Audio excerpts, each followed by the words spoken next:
Target చేస్తాను, మేము భయపడతామన్నా?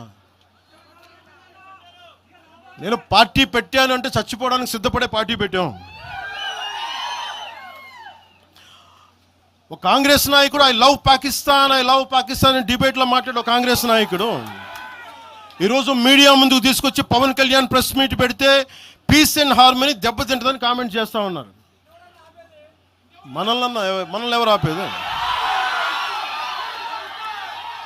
అంటే వీళ్ళందరికీ ఐ లవ్ పాకిస్తాన్ అంటే వీళ్ళకి అసలు లోపటి నుంచి మొత్తం కదులుతూ ఉంటాయి అందరికీ. అంటే ప్రెస్ మీట్ పెడితే పీస్ అండ్ హార్మనీ, మీరు ఐ లవ్ పాకిస్తాన్ అంటే ఇట్స్ ఓకే.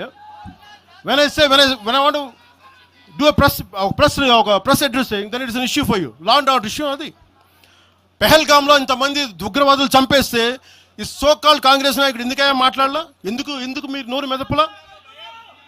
ఇప్పుడు కూర్చోబెట్టి మీకు ఐ లవ్ పాకిస్తాన్ వస్తుందా? మీకు ఆంధ్రాని ద్వేషించండి, ఆంధ్రావాణి ద్వేషించండి, జనసేనని ద్వేషించండి, అక్కడెక్కడో దూరంగా బాంబులు పెట్టి పాకిస్తాన్ మటుకు మీరు ప్రేమించండి. అది కాంగ్రెస్ నాయకులు చేసేదా? ఎక్కడ మాట్లాడతారు? ఎక్కడ ఆపుతారు? ఇది విభజన స్టార్ట్ అయితే ఒకసారి మెంటల్గా స్టార్ట్ అయితే ఎక్కడ ఆగుద్ది? ఇది ఎట్టుపోద్ది? తిరిగి గడియల పాలన పట్టుకొస్తారా మళ్ళీ మీరు? తిరిగి దొర మీ కాలు మొక్తాను దొర అని చెప్పాలా? మళ్ళీ అలాంటి పాలన పట్టుకొస్తారా మీరు? ఒక్కసారి ఇక్కడ ఆంధ్ర పవన్ కళ్యాణ్ ఇవన్నీ జనసేనని కాదు, ఒక్కసారి భయపెట్టడం నాలాంటి వాడినే భయపెడితే, నాలాంటి తోటలోకి వస్తే ప్రతి ఒక్కరి ఇంటి లోపలికి దూరుతారు. ఇది అందుకు ఆపుతున్నా, నేను అందుకు ఆపుతున్నా. నా మీద దాడి చేస్తే నాకు భయాలు లేవు, కానీ పవన్ కళ్యాణ్ అనేవాడిని చూపించి ఇదే రాజశేఖర రెడ్డి గారు ఇలాగే రెచ్చగొట్టారు. నేను పాలిటిక్స్కి వచ్చేవాడిని కాదు. నేను ఇదే వైఎస్ రాజశేఖర రెడ్డి గారు 2005లోనో 2006లోనో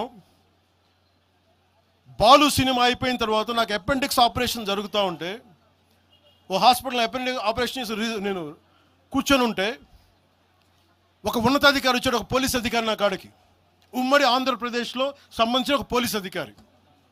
అప్పుడు చెప్పాడు, మీరు పాలిటిక్స్కి వస్తారా? అంటే నేను ఎందుకు వస్తాను సార్ అన్న. మీ అన్నగారు వస్తారంటే లేదు సార్ నాకు తెలియదు అన్న. లేదు, మీ మీద బద్నాం చేయడానికి ప్రయత్నం చేస్తున్నారు, మిమ్మల్ని మీ మీద